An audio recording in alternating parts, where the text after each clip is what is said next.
edition of ManClub. Today we're going to change vehicles. We're going over to my wife's vehicle today, which is a 2007 Element. It has the automatic transmission and the 4-cylinder. It's probably real similar to a lot of other Hondas. And we're going to go ahead and change the automatic transmission fluid. We're going to do a complete flush, which it's a little bit hard to swallow, but I think it needs to be done because it's, it's getting up there. It's got about 40,000 miles on it, so I'm a little overdue. What we're going to do is get it jacked up. We're going to drain it, fill it, drive it, drain it, fill it, drive it, drain it, fill it, and then that should be it. Drive it for another 15,000 miles and repeat the process, probably only once. But since we've gone a couple of years on this and we need to flush it, that's the way we're going to do it today. Let's get going. For today's job, we're going to need a receptacle to catch our fluid in. I have a shorter ratchet 3/8 head and a torque wrench 3/8 head. You can basically take it off for the first time. Use this because it's going to be on there pretty good. Then when in between, you can use these. I've got 9 quarts of the Honda ATF Z1 automatic and a nice long funnel and a jack on the Element. You really don't need one. You can reach under there and get it, but if you want to jack up the back, my driveway's a little slanted. I jack up the back and that pushes all the fluid out through the hole that's in the front, towards the front of the engine. So the first thing we're going to do is going to jack it up from the center and put it on jack stand so we can get it underneath and drain it. I think Honda's been pretty consistent. If you can see that, there's a little arrow right there which points to this metal piece right here, and that's our center jacking point. So we'll jack it up from here and put a couple stands on either side. We slide our jack stands in. You can see the little piece here. That's where we're going to put the jack stand underneath. Okay, now we've got the vehicle jacked up. We've got rocks chalking the back wheel so it doesn't roll down and crush us. We got our receptacle here and a 3-inch driver, 3/8 inch driver. This is an old torque wrench, but you can use a breaker bar or something because it's going to probably take a little bit of force to get it off here. He lifts this plastic piece up. There she is right there. We're going to pop that off and let it drain out. Okay, you can see the oil's draining out there. One thing I did forget to mention at the beginning is we want to have the car nice and warmed up. My wife had just got home, so the transmission fluid is nice and hot coming out. And you can see here, this is the plug that comes out. It's got some metal shit on it. It's got a magnet on the end, so what we want to do is wipe that down real good. Alright, so we slowed down to a drip here. But the way the motor's leaning and the transmission's leaning because it's jacked up in the front, I'm sure some of it's pulling in the back, so I'm just going to throw the jack on the back and pop it up and get the rest of it out. As you can see, jacking from the back, it leveled it out a little bit here, and we got some more fluid coming out, so let that drain and I'll lower it back down. Okay, so after we lifted the rear, we finally got it all down. We've wiped off our magnet. We're going to use the same crush washer because we've got to repeat this process. We're not going to change it out quite yet. We're going to put it back in. You don't really have to torque it down to the spec quite yet. We just don't want it to leak. We're going to fill it up according to the manual. It's going to take about 2.6 quarts. So don't trust your manual blindly. Check it with the dipstick. And then we're going to run through and cycle it through and repeat this process. So the fill and check level is this yellow dipstick down here behind the battery on the Element. You can see it right here. What we're going to do is going to get a rag and wipe around that first. We don't want any dirt or anything falling in the hole. Then we'll pull it out and using a funnel, we'll fill it up and check it as we go. Oh, and Honda only recommends their own, of course. I wouldn't use anything else.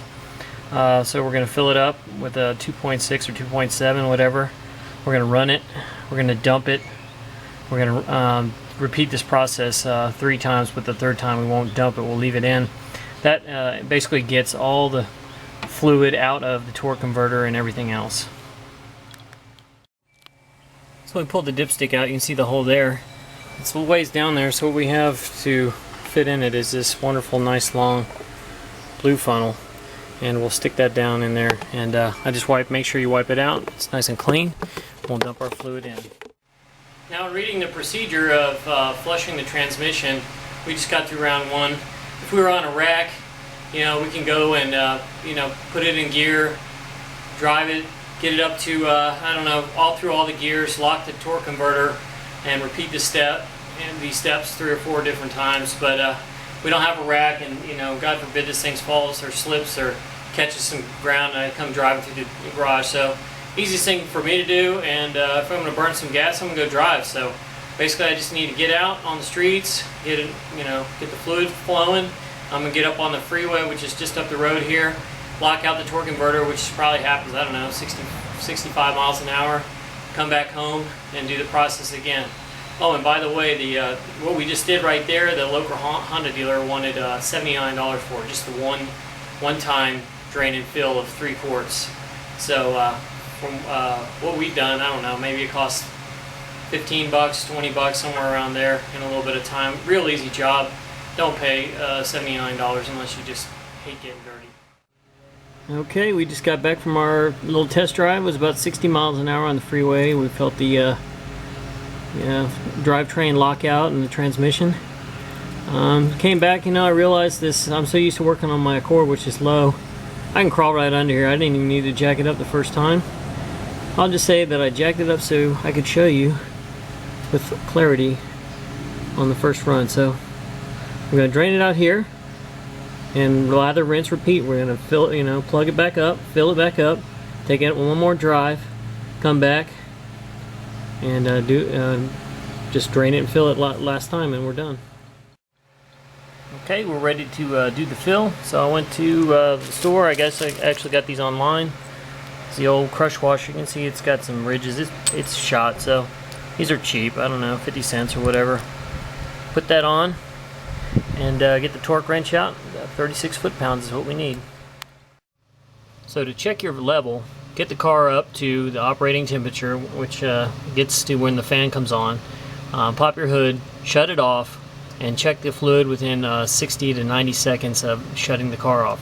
So just pull the dipstick out and check it. And you want to check it when it's warm again.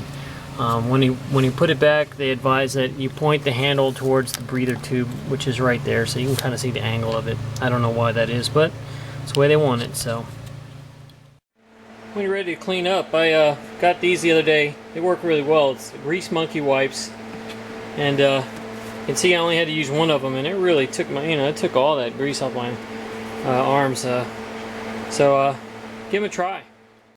Okay, so that concludes another episode of ManClub. Today we've completely flushed out the transmission on my wife's.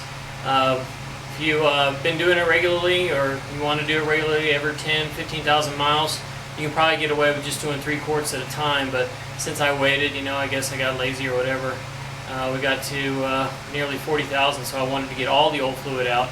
And now every other oil change, I'll go ahead and change the transmission fluid too. That way it'll keep some nice fresh fluid in there. So that's it. Real easy job. A little bit hot, and that's about it.